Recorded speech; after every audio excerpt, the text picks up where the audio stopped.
Brandon over at BR Boxing. Just want to introduce the special guest today, Jack, the Punk Kid Hughes.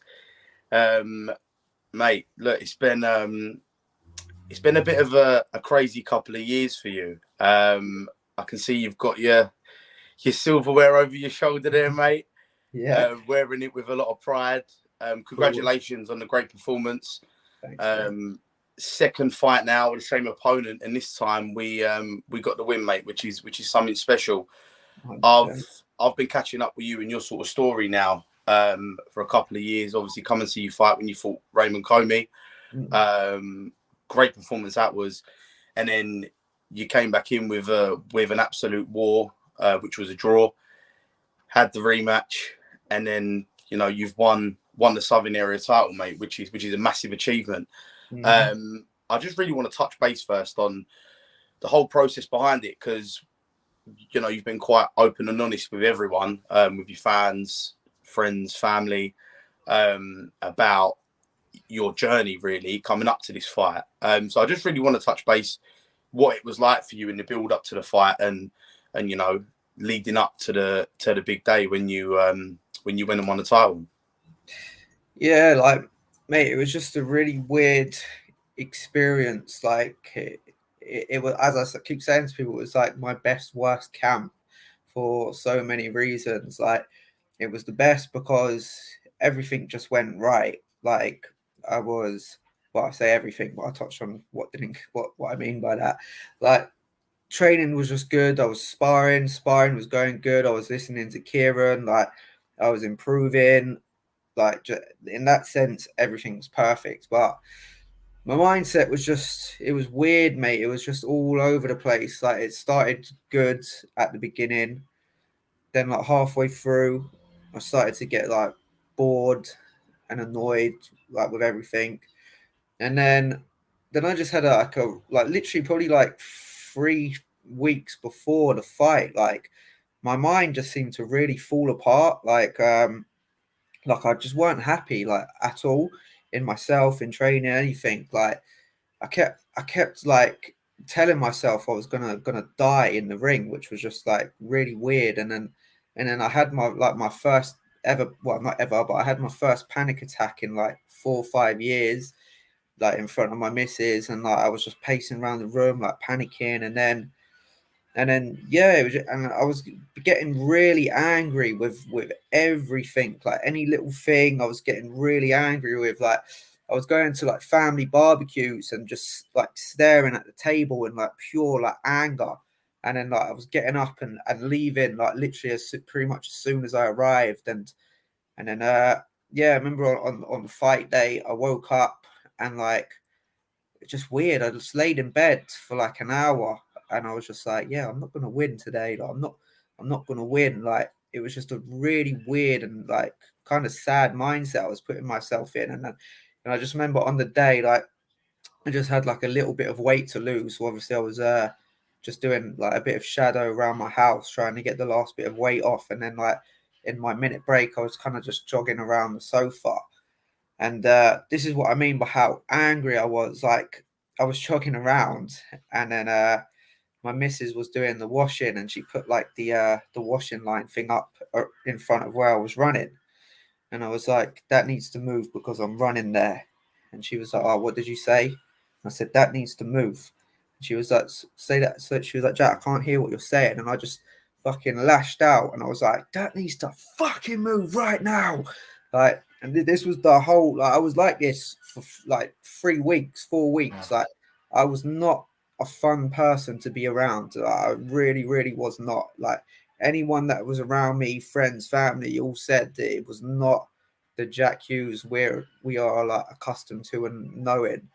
And but yeah, I mean, all's well that ends well.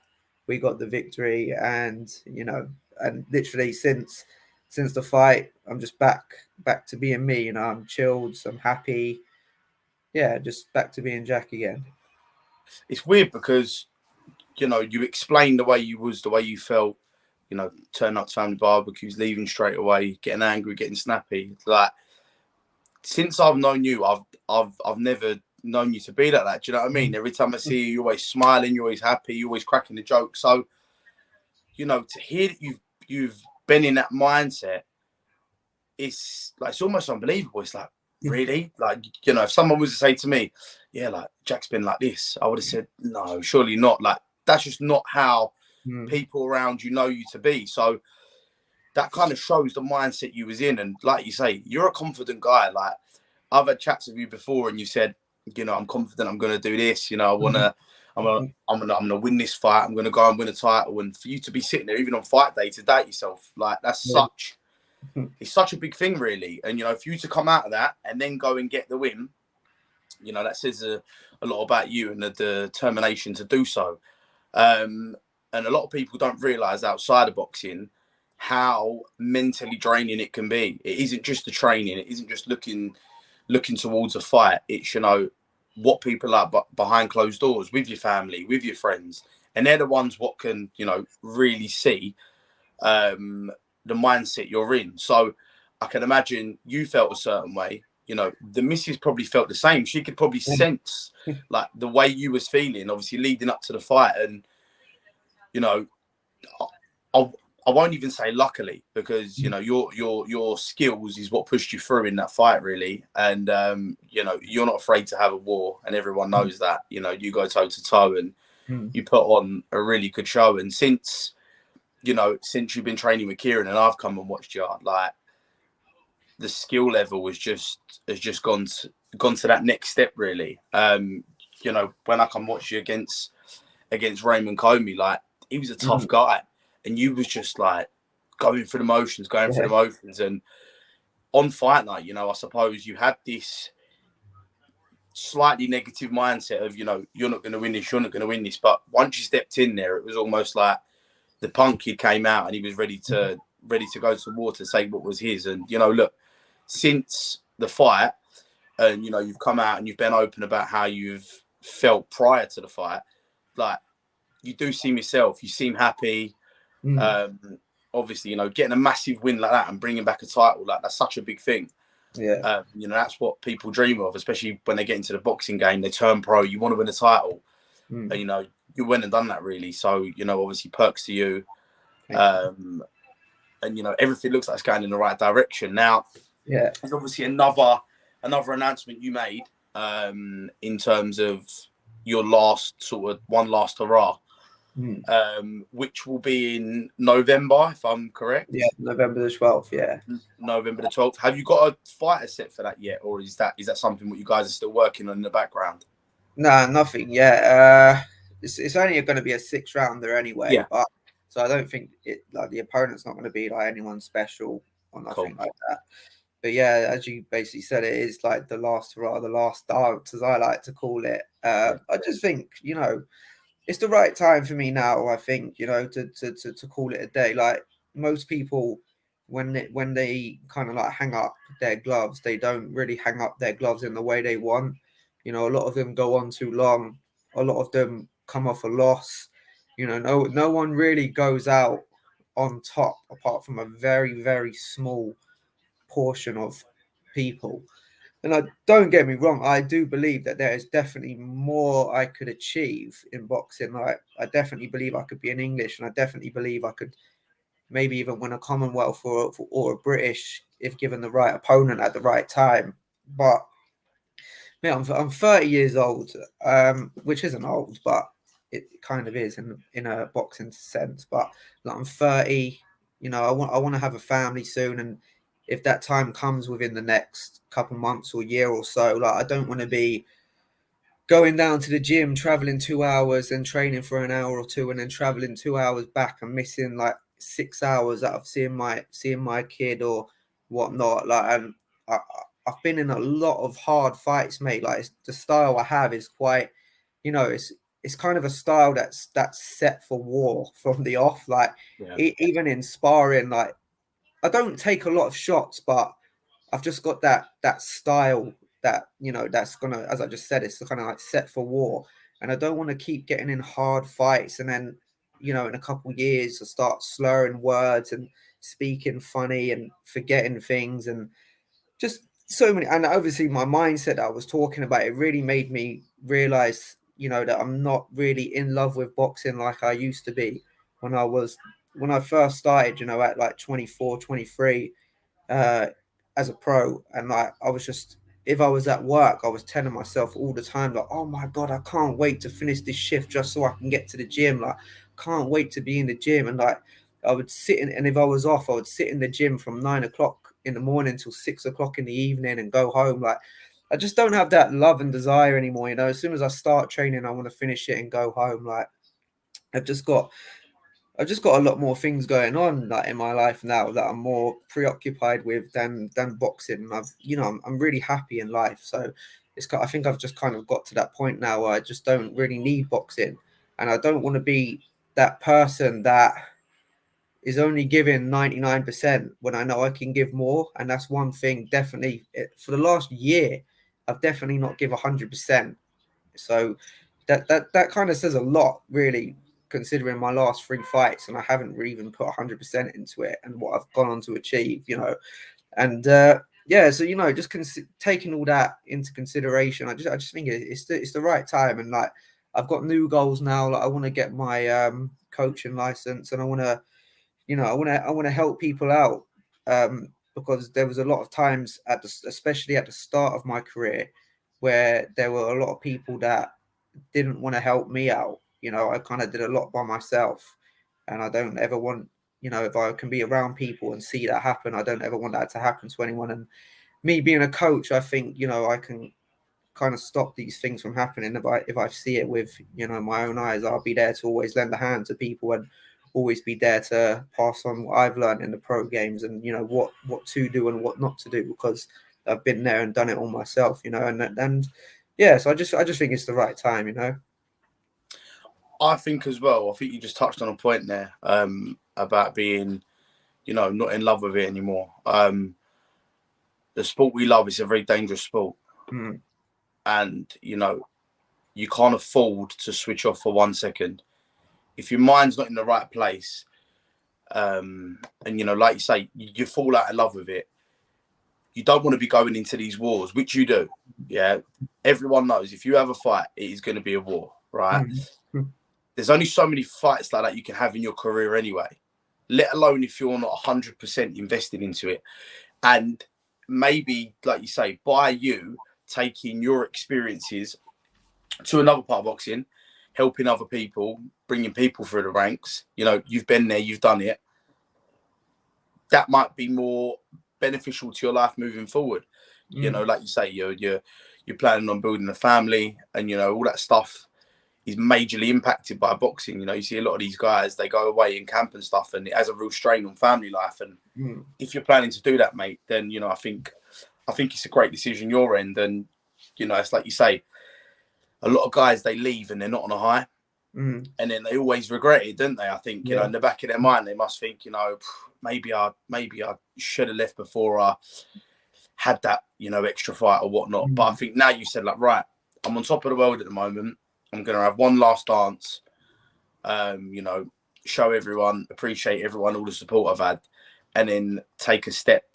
It isn't outside of boxing, it's still within boxing, but take a step in another direction. I personally think that's a great decision your end. And I think you'd be a great coach. Thanks. I genuinely think you would. You've been through great wins, you've had your losses and you've bounced back. And I think a lot of people coming through the ranks, sometimes they don't have someone on their shoulder to be helping them through them experiences. Like you said, there was a certain point in your career where you didn't have that person. So, now you can use your experiences to go and help other people. Yeah. And another thing I wanted to touch base on, you made another announcement today. The fight, you had a call from the British Board of Boxing Control, and the fight's being nominated for Southern Area title fight of the year. Mate, that's mental. Like, how did you feel when you got that call? I bet it was a bit surreal.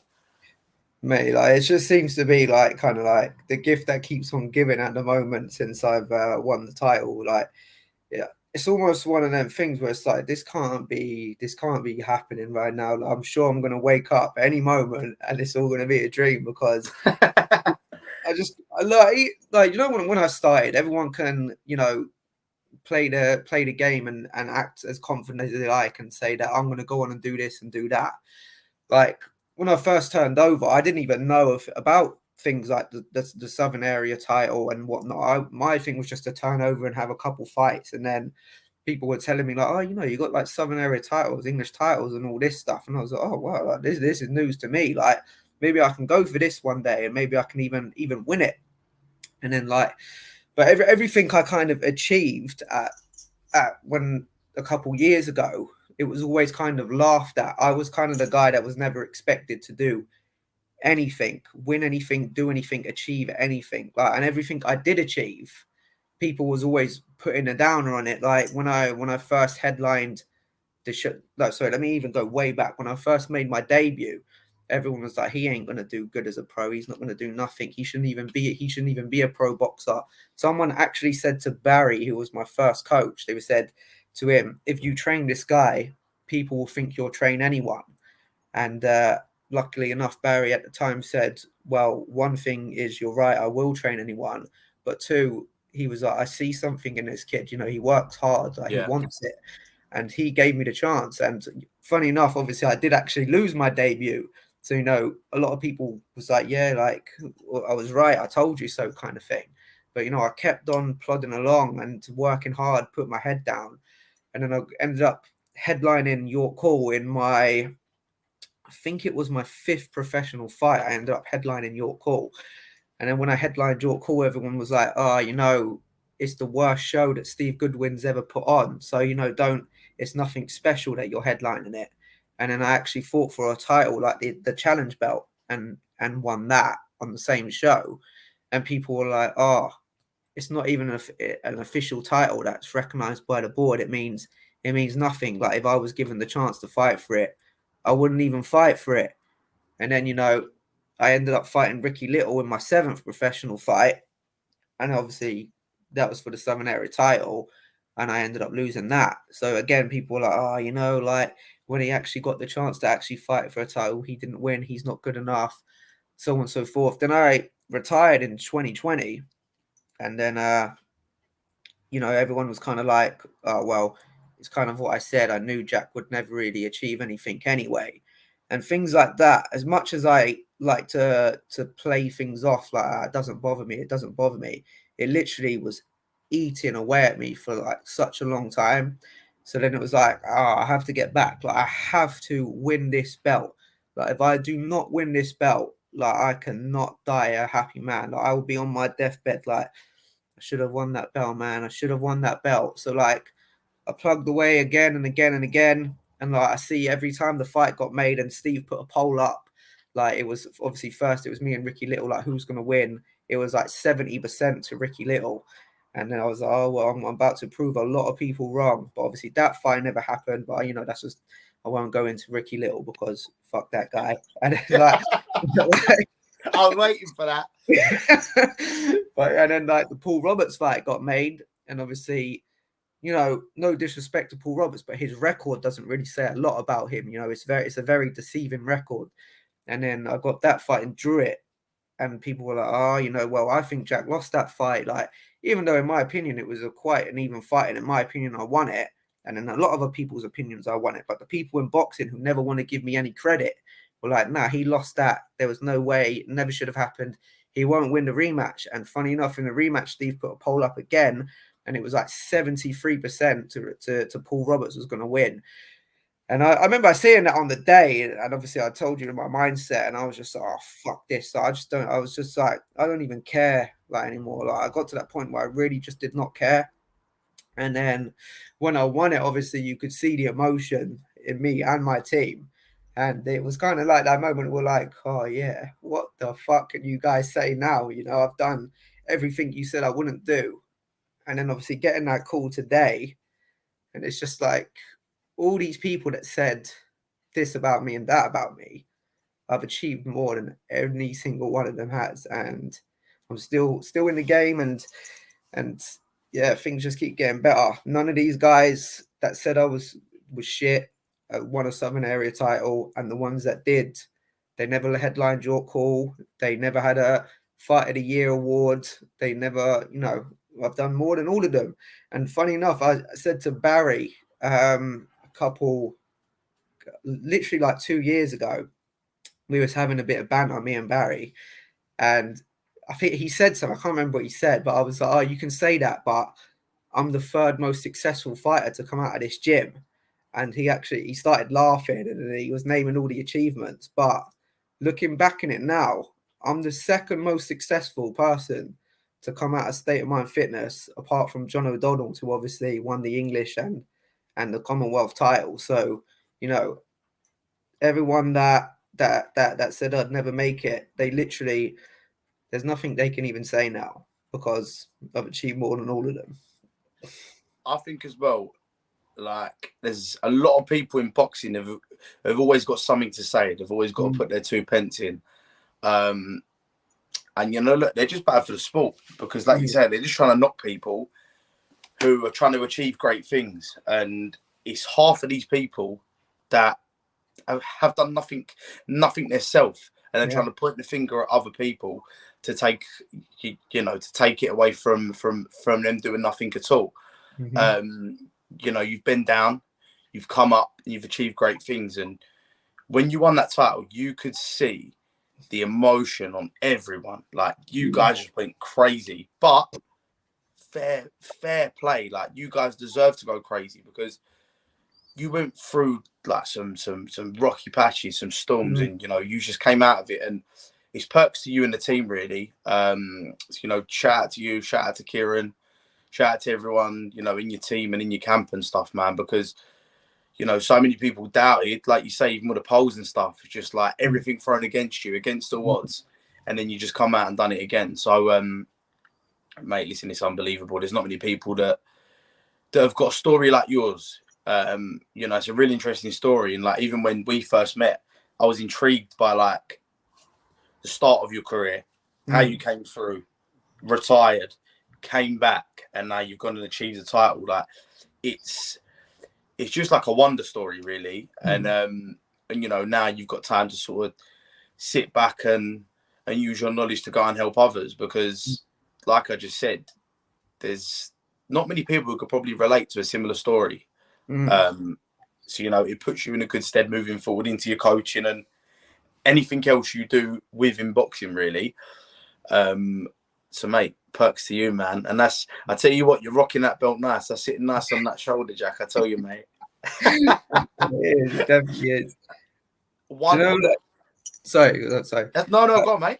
Yeah, I was going to say another thing that's obviously like, well, I think people latch onto my career so much is obviously I'm such a different character, and there's so many boxers out there nowadays that will say, oh, there's no one like me. I can do things that other people can't do, and this and that and this and that. But the truth be told, mate, you're just like everyone else, and there's 100 people in the game that can do what you do. Now, I'm not saying that in the ring, like I can't do anything that I just as the typical run of the mill boxer, I'm just like everyone else. But outside the ring, with my my charisma, my character, the way I dress, the wearing pink, the outrageous tattoos, the painted nails, the wearing lipstick to photo shoots, the things I come out with. There's no one like me in boxing, and I want. And if someone thinks there is, I would bet any money that you can't find another person like me in boxing. Like I've become one of the most recognized faces in small hall boxing, which is just like, to me, is just outrageous because I was walking down the street in my hometown like a year ago, and someone stopped me and they was like, "You're that boxer, aren't you?" And I was thinking, like, how the hell do you know who I am? Like, and I was like, yeah. And he was like, "Oh, I follow you on Twitter," and we just got into a conversation. And then I went to a show a couple months ago in the O2 Arena, and two people come up to me and they was like, "You're Jack Hughes, aren't you?" And I was like, "Yeah." And it was like, "Yeah, like I follow you on Twitter. I know you're a trainer and all this." And then even the other day at the pub when I threw my celebration for my title, one of my friends come up to me and was like, Jack, this guy wants to meet you. And I was like, hi, you're right, mate.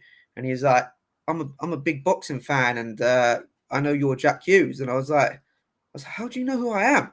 And he's just like, oh, I'm just a big boxing fan. I follow the small hall scene, and you're just one of them names that just is just always about doing something. And I was just like, what the hell? Like, this is just madness. Like, and I truly am actually one of, like, even though my followers may not suggest it, I am one of the most recognized faces in small hall boxing. And at the end of the day, there's been a lot of hate in my career, but when I'm gone, I know people are truly going to miss me. And truth of the matter is, there is never going to be another Jack Hughes in boxing, and that is a fact. I completely agree. I think you've got a unique aura, like you say, everything from the dress sense to the charisma, from the way you are.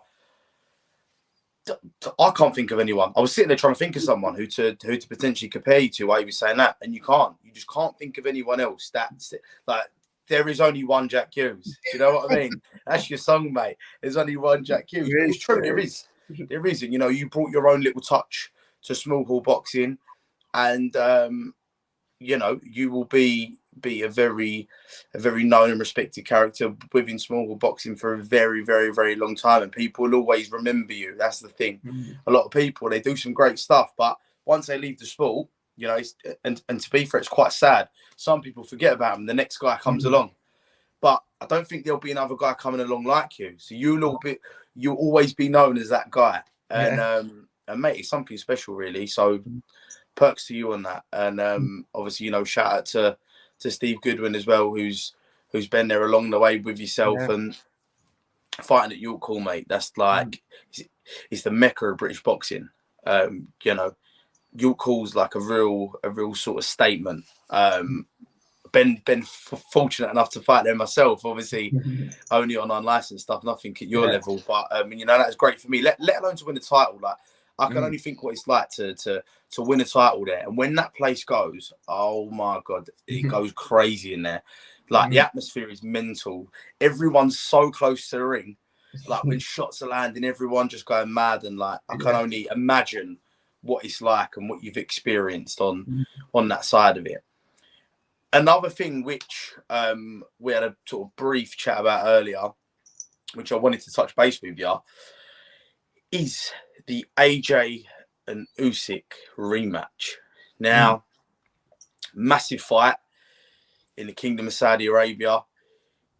I think this fight determines, in my eyes, what happens next with AJ's career, if I'm being completely honest. What's your thoughts on both guys and on the previous fight? Let's start with the previous fight. Yeah, the previous fight, I just think AJ got everything wrong. I just really don't know who come up with a game plan for that fight, because don't get me wrong, as skillful and as a world-class fighter, well, an elite fighter as Usyk is, he's a small man, small man for a heavyweight. He's a small man for a heavyweight, and if you just a big man like AJ, whether should be able to just like smother someone and put it all on him and like rough him up and throw him around and just make it so uncomfortable and difficult for him. Like, it should have really been not necessarily an easy win, but you get what I'm saying. He should have like won that fight and come in with that kind of game plan, because he was never ever gonna out box Usyk. So I don't know who ever told him, yeah, we'll just go in there and box Usyk and we're gonna beat him. Like, so I just never got that through my head, and then so going into this fight, at the beginning I was kind of like, yeah, no, Usyk's just gonna batter him again. But there is lately there is just like a sneaky suspicion in my mind that he's actually gonna do the right thing and do what he should have done the first time. But it's one of them things. It's like, if you've done it the first time, there was always that kind of like element of surprise. But now I think Usyk's going to train for it. So I don't know. This one coming up now has just become like a really interesting 50-50 fight for me now. Like, because it's all about who gets the game plan right and just who does things, better on the night. And so it's a funny one. I don't actually really know who's going to win, but I would definitely prefer Usyk to win, if I'm being honest with you. I think last time round, I think they underestimated Usyk's boxing ability completely.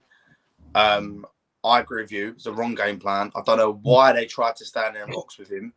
Usyk was just hitting him in places he's never been hit before, constantly moving. And I thought Usyk was absolutely brilliant. And when I actually watched the fight, I don't know if you realise this, right? So right at the end, when AJ looked a bit lost, I almost thought in my head that like Usyk let him slide. I thought he could have stopped him. And he sort of stood there, and it was like out of respect, he just sort of knew he had won. But I thought he could have stopped him easily. Right at the end, when AJ was up against the ropes, I thought he was going to finish him. He's going to stop him, and he didn't. But I thought he could have. I thought they fought the wrong fight completely, AJ's camp.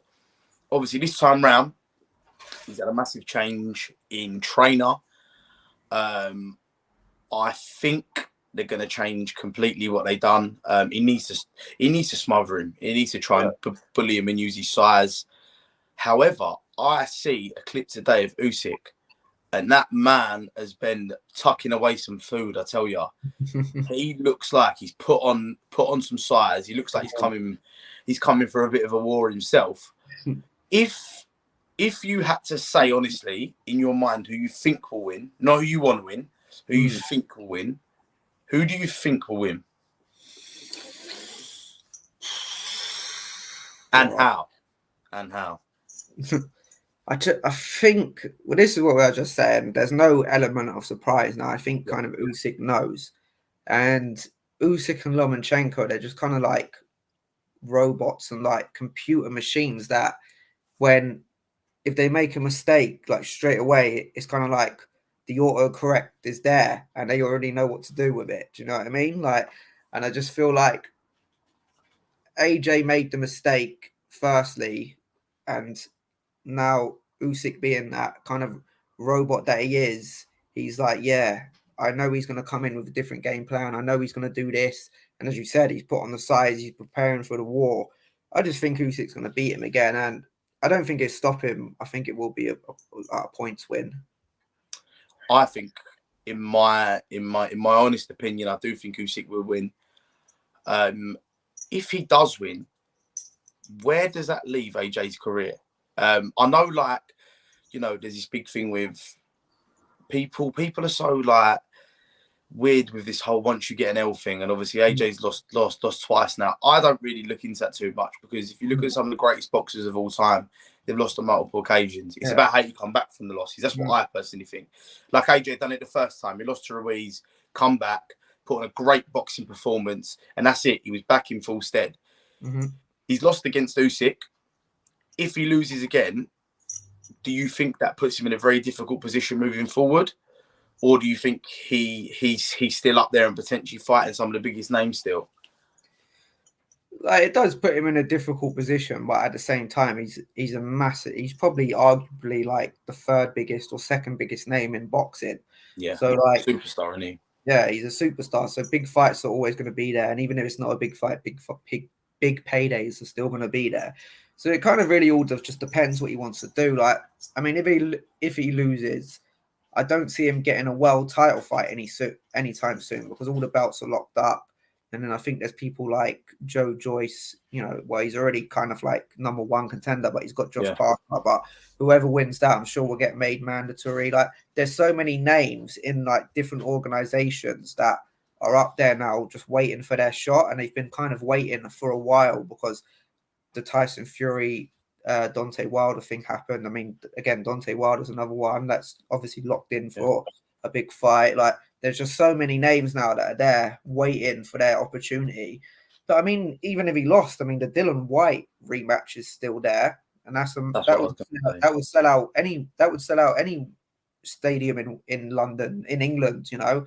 So that's there. Like, there's loads of things he could do, but it all just depends whether he wants that or not.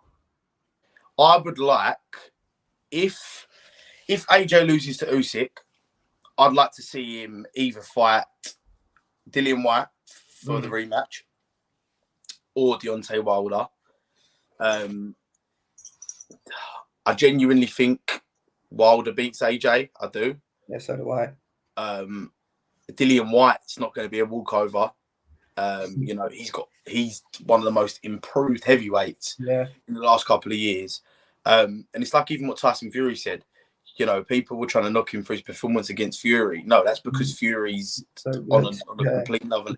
It's nothing to do with Dillian White not being a good boxer. He's incredible. It's to do with how good Fury is. But, you know, one of them fights would be good to see. So if he does lose, he's still got two great other options. If he wins, and this is the fight I want to see, and this is why I also would like AJ to win, because I want to see Tyson Fury anti-Joshua. Now, in my head, and I think you'll probably agree, a lot of other people will agree, that Tyson Fury's, you know, I don't want to throw odds out there, but he's a high favourite in that fight. But it's the big British showdown, what everyone would want to see. If that doesn't happen and Usyk fights Fury, now I rate Usyk highly. I think he's a great boxer. Does some great things in the sport. I think if he fights Fury, I actually think that's an easier fight for Fury than AJ. I just think Fury's sheer size against someone like Usyk, because Fury's technically incredible, but the man's an absolute giant. And I think if he fights Usyk, I think he'll make I do genuinely think he'll make an easy meal of it. What do you think about that fight if that happens? Yeah, for both of them, I think Fury beats both of them hands down. Like, not a problem. I actually think he probably stops both of them. Yeah, like, I completely agree with what you just said. I do think that AJ, even though Usyk's better, I think the AJ fight is harder, because I completely agree. I think Tyson Fury would just lean on Usyk, put his weight on him, make it hard for him, uncomfortable for him, and just tire him out, and then probably even stop him early or like mid rounds. But then with AJ, it's kind of like AJ's a very, very big man, so Tyson Fury, well, I mean, he probably will still be able to like lean on him and stuff. He does it with everyone, but you know, AJ's a much bigger man and he hits harder. But I'd give AJ like a puncher's chance against Tyson Fury. I do think that's the only way he'll beat him, is like if Tyson Fury switches off for a second and he just connects with a big right hand. But yeah, I think Tyson Fury makes easy work of anyone. I think the hardest fight, again, and this isn't even because I actually really rate Deontay Wilder, it's just because Deontay Wilder's got scary power. No, Disgusting. Disgustingly scary power. That geezer's got disgusting power. Yeah. And like, he was the only person I think that could ever have beat Tyson Fury. And in my opinion, and I think in everyone's opinion, Tyson Fury beat him 3 times. So, you know, that's done and dusted. You know, I think the only fight out there for Tyson Fury now is them 2 fights. The winner of that, unify the division and kind of just sail off into the sunset. And that's, you know, hopefully what happens now. I know he said he won't come back. There's videos of him saying he will come back. I see some stuff today about him coming at Chisora. Yeah. Chisora's saying, send the paperwork, bitch, or something like that. He said to him, like, Chisora. I do love Derek Chisora, man. Like, look, he goes and fights Chisora again. Everyone knows they're practically mates anyway. He goes in there, he does the business on Chisora again. For me, even though I do love Derek Chisora, I think that's an easy fight for Fury.